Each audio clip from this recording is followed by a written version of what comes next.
Instrument circuit এই নিয়ে আলোচনা শুরু করেছিলাম। হ্যাঁ, তো একটা সিম্পল ভোল্টমিটারের সার্কিটও আমি তোমাদেরকে দেখিয়েছি যে এর ইনপুট কোথায় দিতে হয় আর আউটপুট কোথায় শো হয়। তো এই চিত্রে যদি দেখো যে একটা অপারেশন অ্যাম্পলিফায়ার তার নন ইনভার্টিং এ তুমি যে ভোল্টেজ মাপতে চাও সেটা নন ইনভার্টিং এ ইনপুটে দিবা, আর ইনভার্টিং ইনপুটে হচ্ছে কন্ট্রোলিং রেজিস্ট্যান্স আর আই কিংবা ইনপুট রেজিস্ট্যান্স এটা দিতে হয়। তো গত ক্লাসে আমি যেটা বলেছিলাম যে আমি ভোল্টেজ এখানে ইআই দিচ্ছি টার্মিনাল 3 তে, কিন্তু রেজিস্ট্যান্স আর এর ভোল্টেজও তোমার ইআই হবে, ইনপুট রেজিস্ট্যান্স ইআই হবে। এটা হচ্ছে লজিকটা এই যে তিনে যে আমি ভোল্টেজ দিব এই ভোল্টটা অ্যাকচুয়ালি এই ভার্চুয়ালি তোমার টার্মিনাল 2 তো ভার্চুয়াল গ্রাউন্ড, কিন্তু ও এই ইআইটা এখানে যে ইআই থাকবে অ্যাকচুয়ালি আর তেও তাই শো হবে। হ্যাঁ, ইকুইভ্যালেন্টলি। তো ইআই যদি হয় তাহলে কারেন্ট কি হবে, আমার রেজিস্ট্যান্স হচ্ছে আর আর ভোল্টেজ হচ্ছে ইআই, তাহলে এখান থেকে তুমি কারেন্ট পেতে পারো, সেটা গতদিন দেখাচ্ছিল। তো এরপরে লাস্টের লাইনটা যদি দেখো, voltmeter scale changing since the input voltage must be less than the power supply voltage, a convenient maximum limit to impose on EI is plus minus 10 volt. এখন যদি আমি যদি ধরো আমার যে পাওয়ার সাপ্লাই আছে অপারেশন অ্যাম্পলিফায়ারটাকে পাওয়ার দেওয়ার জন্য যদি আমি 10 ভোল্ট ব্যবহার করি, তাহলে তোমার ভোল্টেজ যে ভোল্টেজ মাপতে চাই ওটা 10 ভোল্টের মধ্যে থাকলেই এই ভালো, এর বেশি দেওয়া যাবে না ইনপুট ভোল্টেজ। তো এখন যদি ধরো শর্তটা এরকম হয়, আমি প্রতি মিলি অ্যাম্পিয়ার কারেন্টের যদি 1 ভোল্ট পাই, স্কেল রিডিং পাই, হ্যাঁ, তাহলে এটাকে যদি 10 ভোল্টে কনভার্ট করতে চাই তাহলে আর আই কে চেঞ্জ করতে হবে, আর অন্য কিছু চেঞ্জ না করলে হবে। এটা কিভাবে হয়, আইএফএস ধরো EFS full scale reading voltage, আর আইএফএস হলো কারেন্ট ফুল স্কেল হচ্ছে এইখানে যে রিডিং, ধরো যে এখানে যদি 1 থেকে 10 পর্যন্ত দাগ কাটা থাকে, তো 1 থেকে 10 পর্যন্ত যে আমার কারেন্ট ম্যাক্সিমাম গেলে যত যাবে তা সেই অনুসারে আমার যদি কারেন্টটা করি ভাগ করি, যে ওটার জন্য আমি 1 এম্পিয়ারও ধরতে পারি, 10 মিলি অ্যাম্পিয়ার দিয়েও 10 ঘন্টা ধরতে পারি, তো প্রতি 1 ঘরে তোমার 1 মিলি অ্যাম্পিয়ার ফুল স্কেলের ইয়েটা হচ্ছে এই।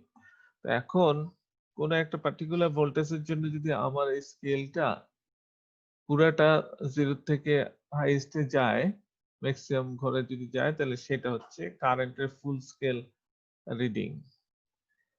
তো ভোল্টেজ যদি তুমি স্কেলিং যদি 1 ভোল্ট থেকে 10 ভোল্ট করতে চাও, তাহলে আরআই কে যদি এখানে চেঞ্জ করো, তাহলে দেখো যে এখানে যখন আমার 1 ভোল্ট ছিল, আরআই যদি 1 কে হয়, আর যদি আইএফএস যদি সমান থাকে, আইএফএস ফুল স্কেলের রিডিং যদি সমান থাকে, আর আরআই কে যদি আমি 10 গুণ বাড়াই দিই, তাহলে ইএফএস 10 গুণ বেড়ে যাবে, 1 ভোল্ট থেকে 10 ভোল্ট হবে। এটা হচ্ছে সাধারণভাবে আর কি বলা হলো এখানে। তো আমরা এর পরেরটা যদি দেখি, ইউনিভার্সাল ভোল্টমিটার। ইউনিভার্সাল কথাটা হচ্ছে যে এটা দিয়ে তুমি সবকিছু করতে পারো। তো সবকিছুর মধ্যে কি কি থাকতে হবে, positive voltage, negative voltage, DC voltage, AC voltage, RMS value, এগুলো হচ্ছে এসি ভ্যালু এসি কারেন্টের জন্য। হ্যাঁ, এসির মধ্যে কি থাকতে পারে? আরএমএস থাকতে পারে, পিক ভোল্টেজ থাকতে পারে, পিক টু পিক ভ্যালু থাকতে পারে। আ এ এ এই সবকিছুই তোমার যে ভোল্টমিটার দিয়ে মাপা যায় সেটা হচ্ছে তোমার ইউনিভার্সাল ভোল্টমিটার। তো এখানে আরেকটা ইন্টারেস্টিং জিনিস, to change from one type to another, মানে ধরো যে আরএমএস থেকে যদি পিক টু পিকে যেতে চাও, কিংবা পিক ভ্যালুর থেকে যদি এই ডিসি ভোল্টেজ মাপতে চাও, তাইলে এই এই ভোল্টমিটারে তেমন কোনো কিছু চেঞ্জ করতে হবে না, শুধু চেঞ্জ করতে হবে resistance outside of this circuitry, original circuitry. আউটসাইডে যে রেজিস্ট্যান্স আছে, রেজিস্ট্যান্স যদি চেঞ্জ করো, তাইলে তুমি একবার ডিসি মাপতে পারবা, একবার আরএমএস ভ্যালু মাপতে পারবা, আর একবার এভারেজ ভ্যালু মাপতে পারবা, আর একবার পিক টু পিক ভ্যালু মাপতে পারবা। সেই কথাটা কিভাবে এটা হয় আমরা আহ, এই দুই স্লাইডে দেখবো, এই স্লাইডে এবং এর পরের স্লাইডে। To the voltage to be measured is applied to the non-inverting মানে হচ্ছে পজিটিভ টার্মিনাল। এখানে ইআই আছে, যে দেখো ইআই হচ্ছে input voltage to be measured, আর it must be noted that neither meter resistance nor diode voltage drops affects meter current. আমি এখানে যদি এক্সটার্নাল রেজিস্ট্যান্স চেঞ্জ করি, কিংবা এই যে এখানে 4টা ডায়োড আছে, এটা কি মিটার ব্রিজের মতো, এই মিটার ব্রিজের যে ডায়োডে যদি কারেন্ট ভোল্টেজের ড্রপ বাড়ে কমে, সেক্ষেত্রেও তোমার মিটার কারেন্টের, এই যে এটা হচ্ছে মিটার কারেন্টের কোনো পরিবর্তন হবে না। ফুল স্কেল যদি ধরো যে 1 মিলি অ্যাম্পিয়ারের কিংবা 10 মিলি অ্যাম্পিয়ারের যদি ফুল স্কেল ইয়া থাকে, রেঞ্জ থাকে, সেটাই থাকবে। তো এখানে আসলে অনেক কিছু আছে মিটার, এই ইউনিভার্সাল ভোল্টমিটার নিয়ে, কিংবা এর আগের স্লাইডেও আমরা যেটা দেখলাম। কিন্তু যেহেতু আমাদের কিছুটা টাইম কনস্ট্যান্ট আছে, সবকটা জিনিস হয়তো সবিস্তারে আলোচনা করা যাবে না। হ্যাঁ, তো যতটুকু সম্ভব যে আমরা we want to B familiar with voltmeter, যে ভোল্টমিটার আসলে কিভাবে কাজ করে। এই ভোল্টমিটারে যদি দেখো যে একটা 741 অপারেশন অ্যাম্পলিফায়ার, আগেও তোমাদেরকে দেখেছি অপারেশন অ্যাম্পলিফায়ার যখন আমরা আলোচনা করছিলাম, 741 একটা অপারেশন অ্যাম্পলিফায়ারের বিশেষ কিছু প্রপার্টি নিয়ে আমরা একটা স্লাইড তোমাদেরকে দেখিয়েছি। এটা খুবই জনপ্রিয় একটা অপিএম, এটাকে আইসিও বলে। এটার ভিতরে অনেকগুলি ট্রানজিস্টার আছে, ক্যাপাসিটর আছে, রেজিস্ট্যান্স আছে, সেই সার্কিটরিও আমি তোমাদের সাথে শেয়ার করেছি। তো এরকম একটা আমরা অপারেশন অ্যাম্পলিফায়ার নিলাম, তার সাথে বিভিন্ন মাপের, প্রথমটা 100K, তারপরে 90K, 63K, এগুলো ধরো যে আরবিট্রারি বসানো হয়নি, এক একটা সেট করার পিছনে কারণ আছে।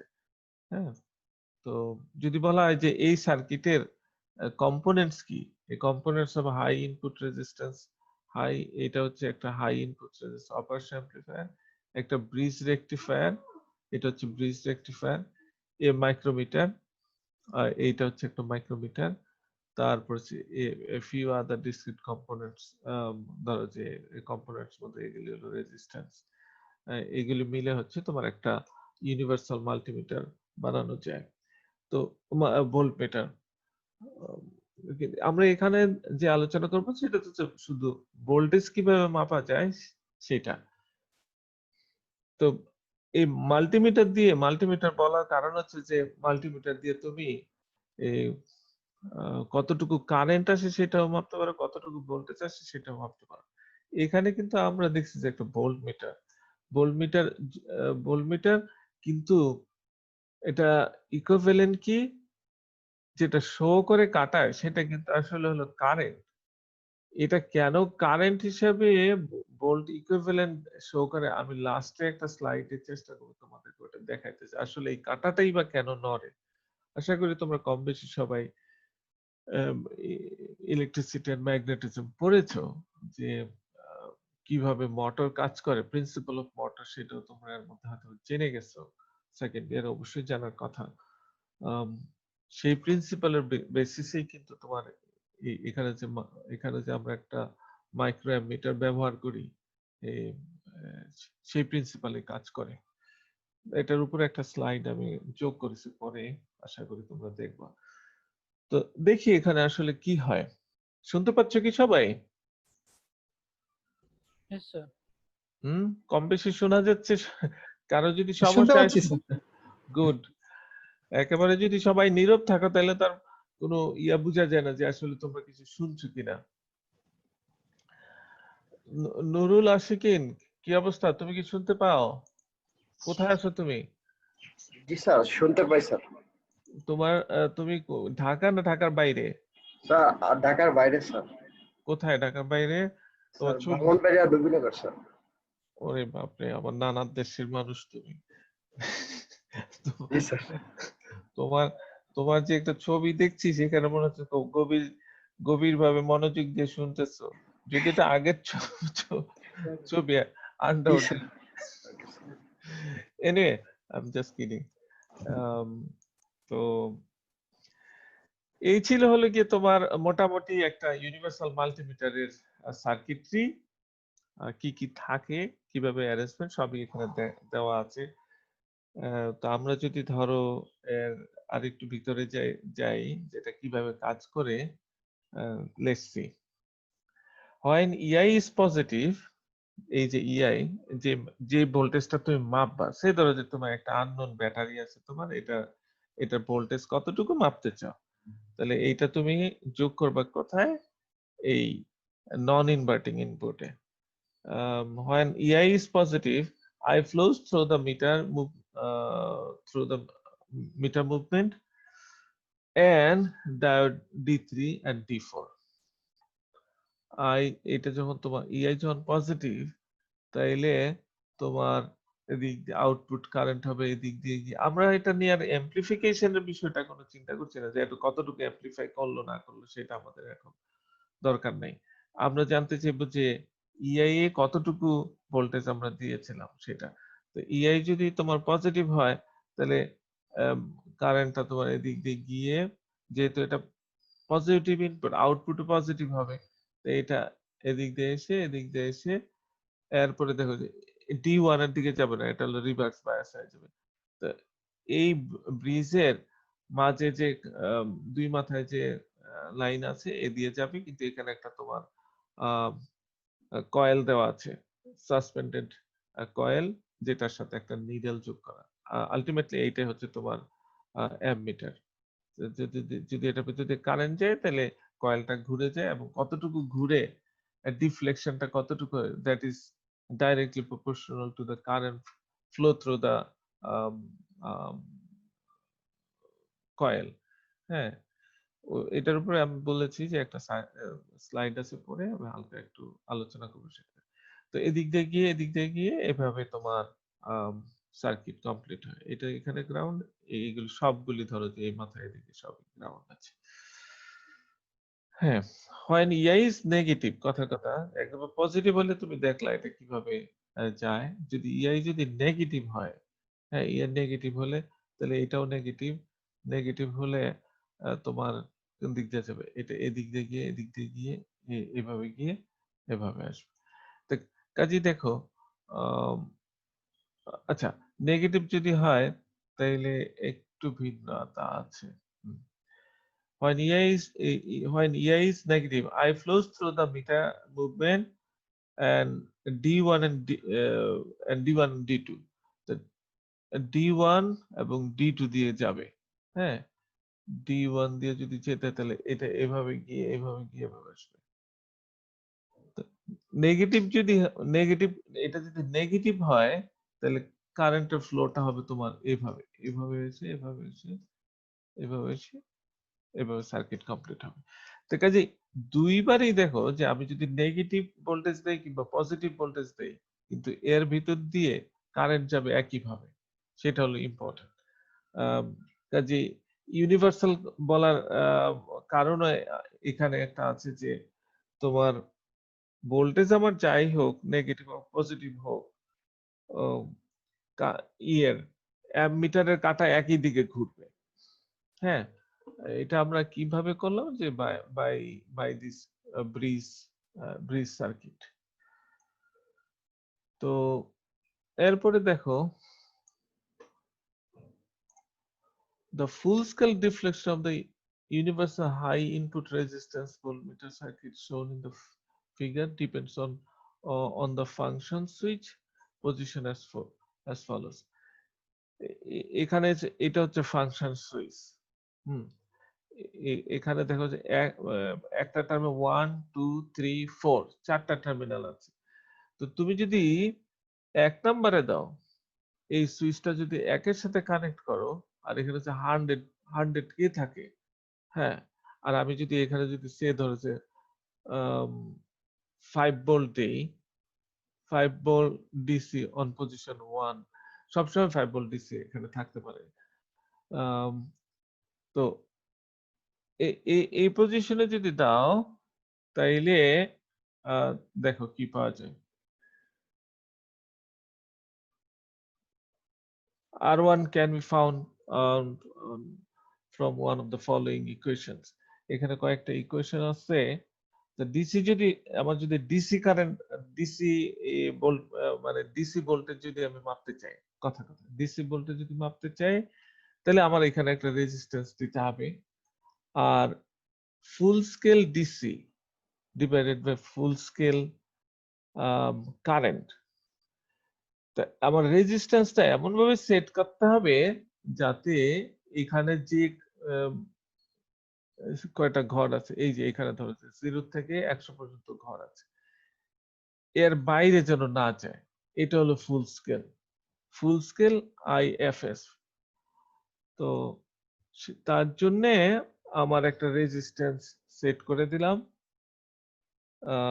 ধরো যে আমাদের যদি মানে রেজিস্ট্যান্স যদি আমি 100K দিই, আর ভোল্টেজ যদি আমি ফুল স্কেল ভোল্টেজ সে এখানে ধরো 5 ভোল্ট বা 10 ভোল্ট যাই দাও, সেখানে কারেন্ট কতটুকু হবে এখান থেকে বাইর করতে পারো। হ্যাঁ, সেটা দেখা যায় যে এটা ফুল স্কেলের বাইরে যাবে না। তো একইভাবে তুমি বাকিগুলো সেট করতে পারো। যদি ধরো আরএমএস ভ্যালু নিতে চাও, আরএমএস ভ্যালু যদি নিতে চাও, এটা হচ্ছে 0.9। আমি জানি না 0.9 কেন এখানে লিখেছে, বই যেটা লিখেছিল আমি সেটাই ফলো করেছি, কিন্তু এটা আসলে আরএমএস ভ্যালুর জন্য হলো মূল ভোল্টেজের 0.707% তোমার কাউন্ট করতে হয়। তো আমার মনে হয় যে তার চেয়ে একটু বেশি ভোল্টেজ যাতে থাকে, মিটার যেন নষ্ট না হয়, সেক্ষেত্রে 0.9। আর এরপরেরটা দেখো, এভারেজ ভোল্টেজ যদি তুমি এসি ভোল্টেজ নাও, এসি ভোল্টেজের যদি এভারেজ নাও, এভারেজ কিভাবে নিতে হয় সেটা আমি দেখাবো। এই যে এখানে একটা স্লাইড আছে এভারেজ এবং আরএমএস নিয়ে, একটু এক্সট্রা একটা স্লাইড আমি যোগ করেছি। তো সেই ক্ষেত্রে দেখা যাচ্ছে এটা হচ্ছে পিক ভোল্টেজ কিংবা ম্যাক্সিমাম ভোল্টেজের 63%, এটা হচ্ছে 70%, এটা হচ্ছে 63%। আর যদি পিক টু পিক নাও, তাহলে সেটা হচ্ছে 31.8%। তো এই ফুল মানে ম্যাক্সিমাম ভোল্টেজের এই রেশিও যদি দাও, তাহলে R1 এটা যদি আরএমএস হয়, এটা আর পিক হয়, আর পিক টু পিক হয়, তাহলে এগুলি আলাদা আলাদা আলাদা হবে। তো এটা হচ্ছে তোমার হিসাবের সুবিধার জন্য, যে প্রথমটা যদি 100K হয়, পরেরটা হবে 90K, পরেরটা 63K, লাস্টেরটা হবে 31.8K যদি দাও, তাইলে তুমি যদি 1 এ রাখো তাহলে ডিসি ভোল্টেজ মাপলা, যদি 2 তে দাও তাইলে তুমি আর এখানে যদি সাইনোসয়েডাল ভোল্টেজ থাকে, তাহলে সেই যে ভোল্টেজ তুমি এখানে পাবা সেটা হবে তোমার এসি ভোল্টেজের আরএমএস ভ্যালু। আর যদি 3 এ দাও, তাইলে দেখা যাবে যে তুমি এখানে যে এসি ভোল্টেজ দিলা তার এভারেজ ভ্যালু।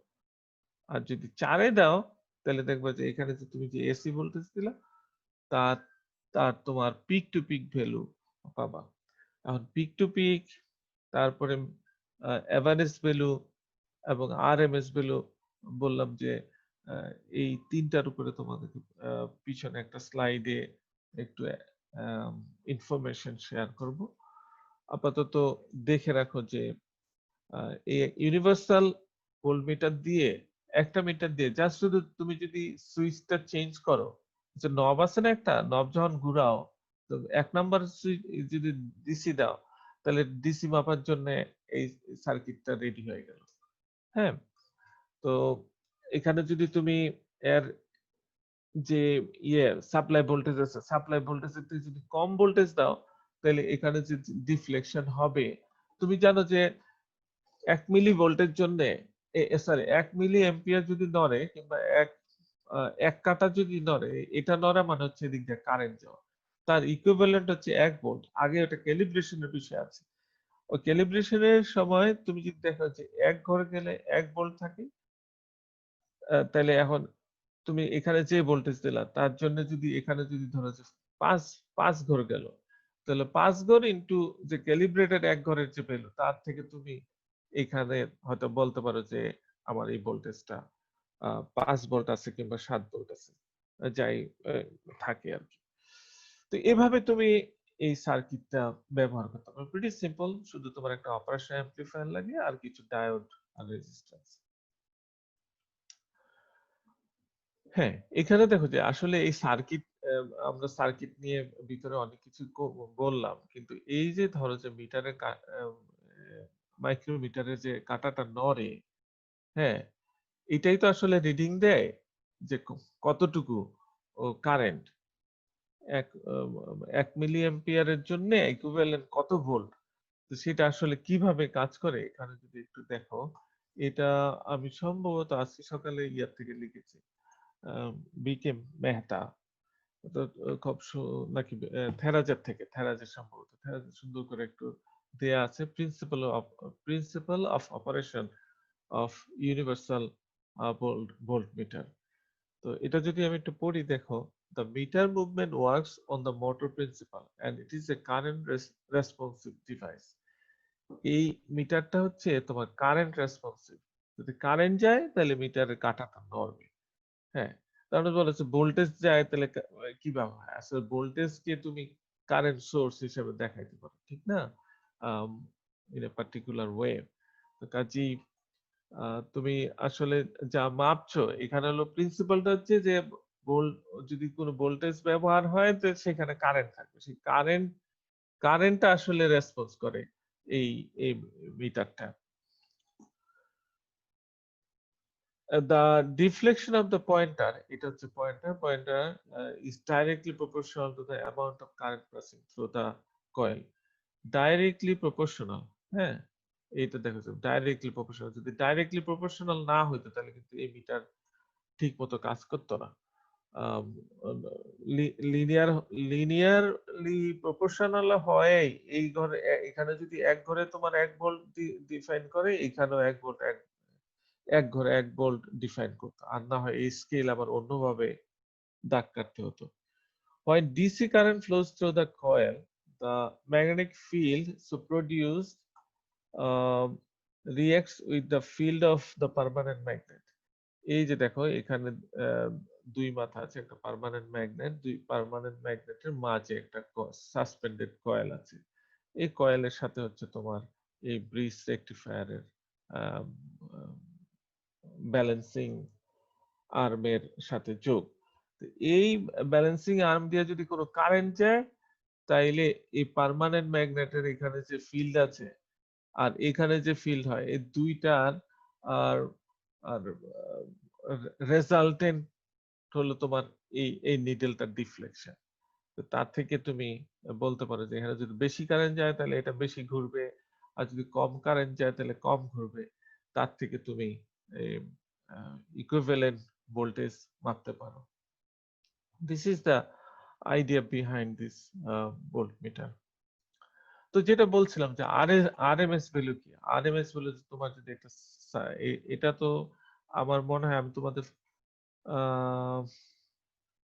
ডায়োড ডায়োড অ্যাপ্লিকেশনে রেকটিফায়ার সার্কিট ও আরএমএস ভ্যালু ক্যালকুলেশন করে দেখাইছি, ঠিক না? সেটা আরেকবার যদি দেখে নাও, জাস্ট আমি পুরোটা দেখাবো না যে আরএমএস ভ্যালু মানে কি। একটা সাইন ওয়েভের কি পজিটিভ অংশ আছে আর একটা নেগেটিভ অংশ আছে। তো এই দুইটা যদি অ্যাভারেজ করো তাহলে কি শূন্য না? শূন্য হওয়ার কথা। কিন্তু যদি এটাকে স্কোয়ার করে তারপরে স্কোয়ার রুট নাও তাহলে দেখা যাচ্ছে যে এটা আসলে এরকম একটা আহ, হলুদ যেটা, এটা হচ্ছে তোমার আরএমএস ভ্যালু হবে। আর যেটা হলো অ্যাকচুয়াল ভ্যালু হচ্ছে এই ব্লুটা। তো আরএমএস ভ্যালুর জন্য তো এখান থেকে এই পর্যন্ত তোমাকে ইন্টিগ্রেট করতে হবে এবং তার সর্ট অফ অ্যাভারেজও 0 থেকে 2 পাই। আর এটাকে তুমি যদি নাও স্কোয়ার করো, যেহেতু রুট মিন স্কোয়ার, আগে স্কোয়ার করতে হবে তারপরে রুট নিতে হবে। এখানে আই হলো একটু আই স্কোয়ার হলো এটা, তার থেকে তুমি লাস্টে আই যদি নাও রুট করে, তুমি দেখা যাচ্ছে এটার ভ্যালু হচ্ছে 0.707 ম্যাক্সিমাম কারেন্ট। এটা হচ্ছে ম্যাক্সিমাম কারেন্ট আর তার 70% হচ্ছে রুট মিন স্কোয়ার। এক সেকেন্ড, আমি একটু একটা ফোন ধরছি।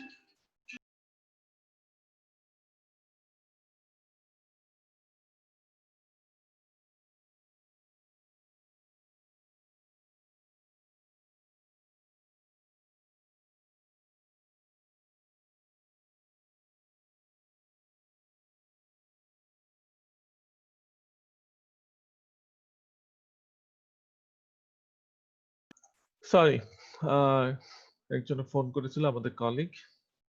তো এভাবে হচ্ছে তোমার রুট মিন স্কোয়ার ক্যালকুলেট করতে হয়, হ্যাঁ। আর হলো এভারেজ ভ্যালু, যেটা আমি ছবি সহ দেওয়ার জন্য দুইটা নিয়েছি। এটা হলো তোমার একটা, এটাও এভারেজ ভ্যালু, এখানেও এভারেজ ভ্যালু, কিন্তু এখানে হলো গিয়ে তোমার একটা ছবি আছে যে কারণে আমি এটাও যোগ করে দিয়েছি। এভারেজ ভ্যালু হচ্ছে যে হাফ সার্কেলের, এটা যে তোমার যেভাবে আছে এটাকে যদি ফ্ল্যাট করে দাও, হ্যাঁ, ফ্ল্যাট করে দিলে যা হবে তা। আর এটা কত হয় যে এটা যদি পিক হয়, পিকের 63% এরিয়া জুড়ে হয় তোমার এভারেজ এরিয়া। এটাকে পুরাটাকে যদি ভরে দাও তাহলে maximum 63%। This is the way to calculate your RMS and average value. আরেকটা হচ্ছে peak to peak. Peak to peak value এখানে নাই, আমি যেটা ইনক্লুড করি নাই সেটা তোমাদের হয়তো না, আহ, ওটা রিপল ফ্যাক্টর ক্যালকুলেশনের সময় বোধহয় আমি দেখিয়েছি যে পিক টু পিক এর কত পার্সেন্ট হয়। সেটা হচ্ছে 31.8% অ্যাবাউট পিক টু পিকে। তার যদি নাও, পিক টু পিক যদি না, তো সেটা হচ্ছে তার পিক ভ্যালুর 31.8%। তো এই গেল আমাদের সংক্ষেপে। যদি আমি বলি যে ইনস্ট্রুমেন্ট সার্কিটে আমরা দেখলাম যে ভোল্ট মিটারের কি কি জিনিস, বেসিক সার্কিটটা কি, এরপরে একটা ইউনিভার্সাল ভোল্ট মিটার আমরা এখানে আলোচনা করলাম।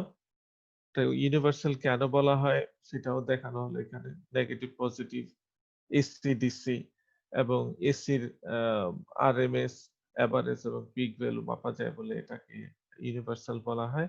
আর এর মধ্যে কি কম্পোনেন্ট আছে, আর এর মধ্যে শুধু এর ইয়েটা কি, তোমার আউটপুট রেজিস্ট্যান্স যদি চেঞ্জ করো তাহলে দেখা যায় একবার ডিসি মাপা যায়, একবার আরএমএস মাপা যায়, আরেকবার এভারেজ এইভাবে মাপা যায়। প্রিটি সিম্পল, হ্যাঁ। তো এরপরে যদি আমরা দেখি, আমাদের এরপরে থাকছে যে frequency response of operation amplifier. তো এই ক্ষেত্রে আমি আর ডিটেলস যাব না। ফ্রিকোয়েন্সি রেসপন্স অপারেশন অ্যাম্পলিফায়ার যা, এর আগে আমরা যেটা দেখেছি যে frequency response of N amplifier almost similar, হ্যাঁ। কিন্তু অপারেশন অ্যাম্পলিফায়ার যেহেতু একটা কমপ্লেক্স জিনিস, একটার মধ্যে অনেক কিছু আছে, এটা সেই কারণে আলাদা করে দেখায়, কিন্তু বেসিক্যালি হচ্ছে যে ফ্রিকোয়েন্সি রেসপন্স এমপ্লিফায়ারের জন্য যা অপারেশন এমপ্লিফায়ারের জন্য তাই হবে। আমরা আগের স্লাইডে বেশ কয়েকদিন আগে আমরা এ নিয়ে বিস্তারিত আলোচনা করেছি, ফ্রিকোয়েন্সি রেসপন্স অফ এমপ্লিফায়ার্স। আমার মনে হয় যে আমাদের সেই ধারণাটা থাকলেই হবে, কিন্তু তারপরে আরো একটু জিনিস, একেবারে বেসিক কয়েকটা জিনিস এখানে যেটা ওখানে আলোচনা করা নেই সেটা এখানে একটু যোগ করার চেষ্টা করেছি। যে যদি শুধু চিন্তা করেছে ডেফিনেশন যদি চিন্তা করেছে, what is frequency response of operation amplifier. হ্যাঁ, তো এটা আমার বিশ্বাস যে কম বেশি তোমরা আম, আম, লিখতে পারবা যে ফ্রিকোয়েন্সির সাথে গেইন এবং ফেজের চেঞ্জ হয় অ্যাম্প্লিফায়ার। সেখানে অ্যাম্প্লিফায়ার যদি অপারেশন অ্যাম্প্লিফায়ার কথা যোগ করে দেন and you will get the answer. However, you can say this in this wording. Usually, the gain of an operation amplifier is taken as a constant. Operational amplifier এই পর্যন্ত আমরা যা বলেছি যে এর গেইনটা হচ্ছে almost constant, very high gain. Actually, it is a complex number, that is a function of frequency. The variation of operating frequency will causes variation in gain magnitude and its phase angle. The manner in which the gain of the operation amplifier responds to different frequencies is called a frequency response plot. হ্যাঁ, যদি এটা প্লটে নাও তাহলে plot, আর না হয় শুধু response, frequency response একটু দিলে হবে। তো মোট কথা হচ্ছে যে যদি তুমি অপারেশন অ্যাম্প্লিফায়ারের ফ্রিকোয়েন্সি বাড়াও তাহলে এর গেইন আস্তে আস্তে কমতে থাকে।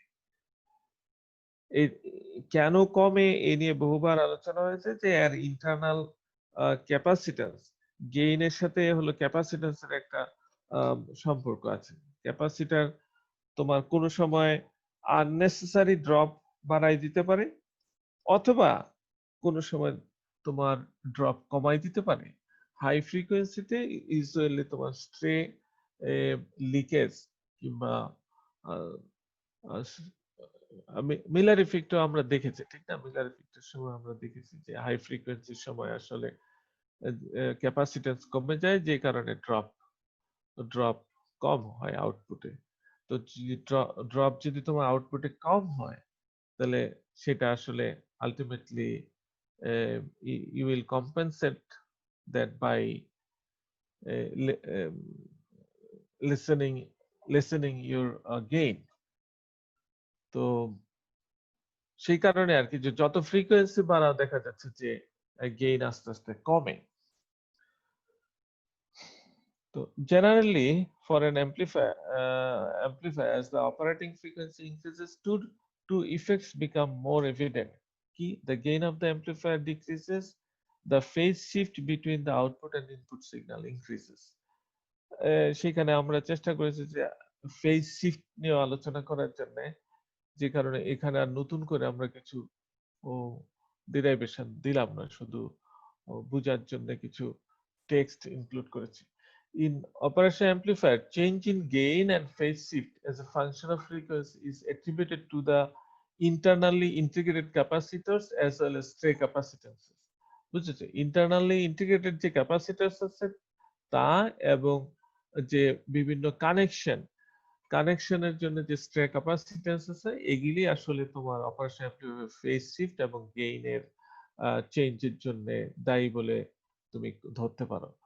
The rate of change of gain as well as the phase shift of an operation amplifier can be changed by using specific components in it. এই লাইনটা দেখো, the gain এর গেইন যে চেঞ্জ হয় ফ্রিকোয়েন্সির সাথে, এটা তুমি ইচ্ছা করলে somehow কিছুটা কমাতে পারো। সেটা কিভাবে সম্ভব? The most commonly used components are resistors and capacitors. তো রেজিস্টার এবং ক্যাপাসিটর যদি বিশেষ ব্যবস্থায় তুমি সংযোগ করো তাহলে দেখা যাচ্ছে যে ফেজ চেঞ্জ এবং gain change due to frequency can be minimise. এইটার নাম হচ্ছে তোমার কম্পেনসেটিং নেটওয়ার্ক। তো এই কম্পেনসেটিং নেটওয়ার্ক আবার দুই ধরনের হতে পারে। এটা একটা হচ্ছে ফেজ লেগ নেটওয়ার্ক আর একটা ফেজ লিড নেটওয়ার্ক। লেগ এবং লিড এই দুইটা তোমরা ক্যাপাসিটর চার্জিং ডিসচার্জিং এর সময় নিশ্চয়ই দেখেছো। তারপরে হচ্ছে লেগ হচ্ছে হলো পিছায় থাকা আর লিড হচ্ছে আগায় থাকা। কিভাবে ফেজ কারেন্ট এবং ভোল্টেজ আগায় থাকে একটা আরেকটার সাথে কম্পারেটিভলি, সেটা হচ্ছে তুমি আর এখানে রিপিট নাই করলাম। তুমি যদি একটু ক্যাপাসিটর চার্জিং ডিসচার্জিং এর ডিটেলস দেখো, যেটা আমি আগেও বলেছি, capacitor is very interesting component in electronics. তো সেইখান থেকে একটু যদি দেখে নাও তাহলে আমার মনে হয় এখানে কোনো সমস্যা হবে না। আমাদের এই সেকশনে মোট 6টা লেকচারের কথা ছিল, আমরা এর মধ্যে বোধহয় আরো বেশি কয়েক হয়ে গেছে, সেই কারণে আমি আর এ নিয়ে বিস্তারিত ডিপে আর গেলাম না। আর তোমরা ফেজ লেগ যদি বুঝে থাকো ভালো, আর যদি সমস্যা থাকে একটু বই দেখো, otherwise we can discuss it again letter. These two networks are indicative of their functions, since phase lag contributes a negative phase angle and phase lead leads to a positive phase angle. And phase angle হচ্ছে তোমার input এবং আউটপুটের মধ্যে ফেজের difference. এটা কিরকম জিনিস, কথা যে সি অ্যাম্পলিফায়ারে ইনপুট এবং আউটপুটের মধ্যে ফেজ অ্যাঙ্গেল কতটুকু আছে ডিফারেন্স 180 ডিগ্রি, কিন্তু এটা সব জায়গায় 180 ডিগ্রি নাও হতে পারে। হ্যাঁ, বিভিন্ন বিভিন্ন অ্যাম্পলিফায়ারে বিভিন্ন হতে পারে। অপারেশন অ্যাম্পলিফায়ারে তুমি ইচ্ছা করলে এটাকে কম বেশি করতে পারো, জাস্ট সিলেক্টিং ইউর ক্যাপাসিটর এবং রেজিস্টার, যেটাকে আমরা বলছি যে কম্পেনসেটিং নেটওয়ার্ক। তো এই যে দুইটা নেটওয়ার্ক আছে, একটা হলো ফেজ লেগ নেটওয়ার্ক আর একটা হলো ফেজ লিড নেটওয়ার্ক। এটার কাজ কি, যে গেইন বা ফ্রিকোয়েন্সির জন্য যে ফেজ বাড়ে এবং কমে তাকে তুমি কম্পেনসেট করাইতে পারো বাই দিস টু নেটওয়ার্কস। যখন যেটা তোমার দরকার হয়, যদি ফেজ লেগের দরকার হয়, ফেজ লেগ কম্পেনসেট করাতে, তাহলে এটা ব্যবহার করবো। যদি ফেজ লিড কমাইতে হয় কিংবা বাড়াইতে হয় তাহলে তুমি ফেজ লিড নেটওয়ার্ক ব্যবহার করবা। তবে কথা হচ্ছে যে ফেজ লেগ এবং ফেজ লিড নেটওয়ার্ক অনেক সময় দুইটা একসাথে ব্যবহার করা হয়, যাতে তোমার আউটপুট আরো স্টেবল থাকে, যে লেগও হবে না লিডও হবে না, কিন্তু আমি আমার আউটপুট স্টেবল চাই। তো সেই ক্ষেত্রে এই দুইটার কম্বিনেশন একসাথে দিয়েও হয়। তো এটা ফাংশনটা যদি দেখো, যেটা আসলে কিভাবে কাজ করে, main purpose of a compensating network is to modify the performance of an operation amplifier circuit over the desired frequency range by controlling its gain and phase shift. তো ফাংশন এতক্ষণ আমি যা বলেছি তাই কিন্তু এই এক লাইনের মধ্যেই এই বলা হলো, যে আমি যে এটা ব্যবহার করছি, কেন ব্যবহার করছি। মেইন পারপোজ হচ্ছে এটা হচ্ছে compensating network is to modify the performance of an operation amplifier circuit over the desired frequency. আমি যেই ফ্রিকোয়েন্সির মধ্যে আমি অপারেশন অ্যাম্পলিফায়ারটা কাজ করাতে চাই, হ্যাঁ, তাই। According to compensating technique, operation amplifier could be two types. একটা internal compensating আর একটা হচ্ছে externally compensating। ইন্টারনালি কম্পেনসেটিং হচ্ছে যে তুমি যে সার্কিটটা ডিজাইন করেছো সেখানে তুমি লেগ এবং লিড নেটওয়ার্ক এগুলি তুমি সেখানে বসায় দিয়ে রাখছো, এডিশনাল আর কোনো কিছুর দরকার নাই। আরেকটা হতে পারে যে তোমার একটা অপারেশন অ্যাম্পলিফায়ার আছে, কিন্তু তুমি এটাকে একটা পার্টিকুলার জায়গায় ব্যবহার করতে চাচ্ছ, সেই ক্ষেত্রে তুমি এটাকে এক্সটার্নালি কম্পেনসেটিং নেটওয়ার্ক ওখানে যোগ করে দিতে পারো। তো ইন্টারনালি কম্পেনসেটিং সার্কিটের জন্য উদাহরণ হচ্ছে যে কোনটার মধ্যে আছে, যদি বলো যে 741 অপারেশন অ্যাম্পলিফায়ার যেটা, কিংবা IC 741 বলতে পারো, এটার ভিতরে তোমার ইন্টারনালি কিংবা বিল্ট ইন, যেটাকে রিসেন্টলি বলা হয়েছে built in system, built in face lead network এটার মধ্যে দেওয়া আছে 741। তো দুইটা লিড এবং লেগের জন্য দুটো নেটওয়ার্কের সিম্পলিফাইড ফর্ম এখানে দেওয়া হলো। এটা দেখতে পাচ্ছি এই সার্কিটটা আমার লেগ কম্পেনসেটর হিসেবে কাজ করতে পারে, আর এইটা হচ্ছে তোমার লিড কম্পেনসেটর হিসেবে কাজ করতে পারে। ডিটেলস আর এখানে আলোচনা না করে যদি বলি যে এটা কি সবই ভালো কাজ করে, আর কি কোনো নেগেটিভ কিছু নাই কিংবা ড্রব্যাক কিছু নাই? হ্যাঁ, এই লেগ সার্কিটেরও কিছু ড্রব্যাক আছে, আবার লিড সার্কিটেরও ড্রব্যাক আছে। তো এইটার ড্রব্যাক কি? লেগ সার্কিটে a leg compensator improves the steady state performance of the system, but at the same time such a network causes a reduction in the overall bandwidth. তো আমার যদি ব্যান্ডউইথ কমে যায়, দেখা যাবে যে আমি যেই সিগন্যালকে অ্যামপ্লিফাই করতে চাচ্ছি সেখানে হয়তো বা সেই অংশটা অ্যামপ্লিফাই হবে না। তো এখানে আমাদের কম্প্রোমাইজ করতে হচ্ছে ব্যান্ডউইথ লেগ সার্কিটে। আর তোমার লিড সার্কিটে কি হয়? লিড সার্কিটে this increases the susceptibility of the system towards noise. তো এটা হচ্ছে যে লিড সার্কিটে যেহেতু তোমার ফেজ যোগ করছে, সেই কারণে দেখা যাচ্ছে যে এর কারণে নয়েজ বেড়ে যেতে পারে, ইনক্রিজ দ্য নয়েজ। হ্যাঁ, তো সংক্ষেপে এই ছিল আমাদের আজকের আলোচনার বিষয়। তো আরেকটা জিনিস হচ্ছে এই যে কম্পেনসেটর সার্কিট কিংবা লিডলেস সার্কিট, শুনতে পাচ্ছ সবাই? হ্যালো? তো লিড লেগ সার্কিট কিংবা কম্পেনসেটর সার্কিট এগুলি মেইন হচ্ছে ইলেকট্রিক্যাল ইঞ্জিনিয়ারদের জন্য এটা বেশি দরকার। হ্যাঁ, কিংবা ধরো যে যদি আমাদের আরো ডিটেলসে পড়ার সুযোগ থাকতো, তাইলে আমরা আলোচনা করতাম যে এই লিড লেগ সার্কিটের মধ্যে আবার দুইটা জিনিস আছে, একটাকে বলে পোল আর একটা বলে জিরো।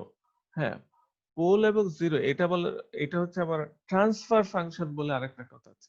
ট্রান্সফার ফাংশন কি? যে ইনপুটের সাথে আউটপুটের কি সম্পর্ক সেটা যদি তুমি ম্যাথমেটিক্যালি দেখাইতে চাও, সেটা হচ্ছে ট্রান্সফার ফাংশন। তা আমরা আসলে ওই জিনিসগুলি আমাদের এই কোর্সে ইনক্লুড আমি দেখছি না, ওইগুলি আলোচনা করার সুযোগ নাই। তো ট্রান্সফার ফাংশন যদি কল্পনা করো, it's a mathematical derivation of relation between output input. তো সেখানে দুইটা টার্ম আছে, যে পোল এবং জিরো। তো পোল এবং জিরো হচ্ছে যে যে একটা রেশিও থাকে, ট্রান্সফার ফাংশনে একটা রেশিও আউটপুট ইনপুটের। তো ডিনোমিনেটরের রুট হলো পোল, না ডিনোমিনেটরের রুট হলো তোমার জিরো, আর নমিনেটরের রুট হলো পোল। এরকম কিছু টেকনিক্যাল টার্ম আছে। হ্যাঁ, তো সেগুলি খুব ইন্টারেস্টিং। তোমরা যদি কেউ আগ্রহী হও ডিটেলস পড়তে পারো।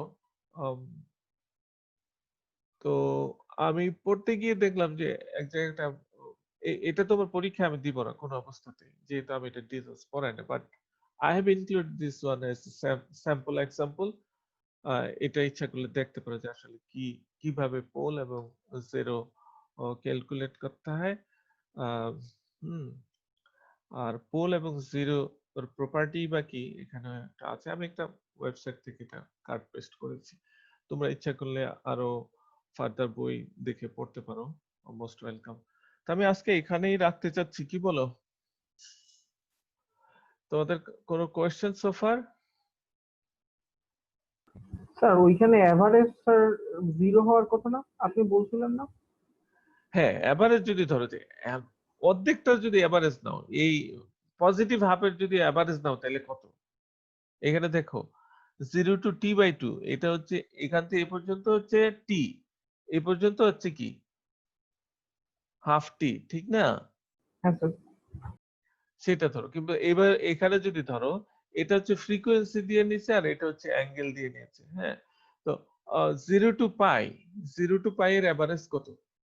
এভারেজ হচ্ছে এই এই যে তোমার প্যাটার্নটা হলো এর এরিয়ার এভারেজ। 0 টু পাই এর মধ্যবর্তী যে তোমার এরিয়া আছে তার এভারেজ, এটার এভারেজ যদি এভাবে করো, হ্যাঁ, তাইলে এটা 63 পয়েন্ট সাম, হ্যাঁ, 63.7% অফ ইউর পিক।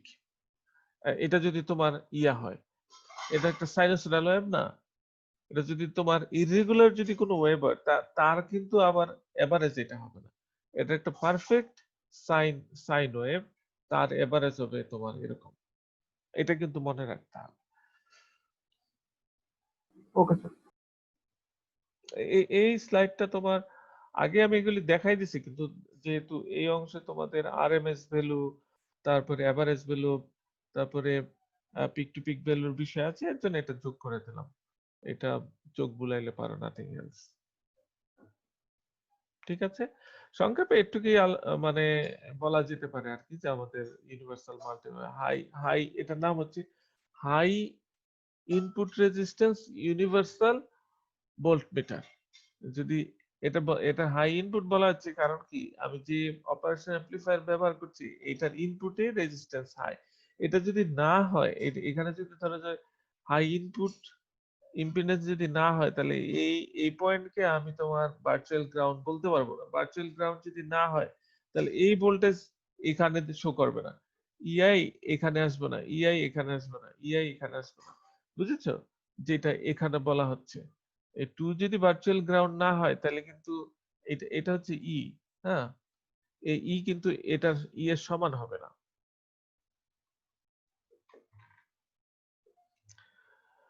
তো আর এই অ্যাক্টিভ ফিল্টার্স তো তোমাদের বলা আছে, তোমরা নিজেরা দেখবা এগুলি থেকে, পিছনের স্লাইড গুলির থেকেই ওটা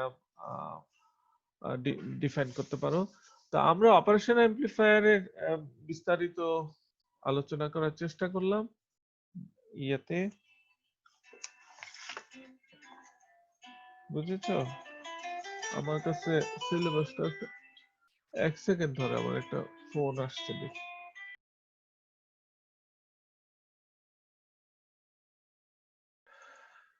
তো আমি একটু সিলেবাসটা দেখি তোমাদের।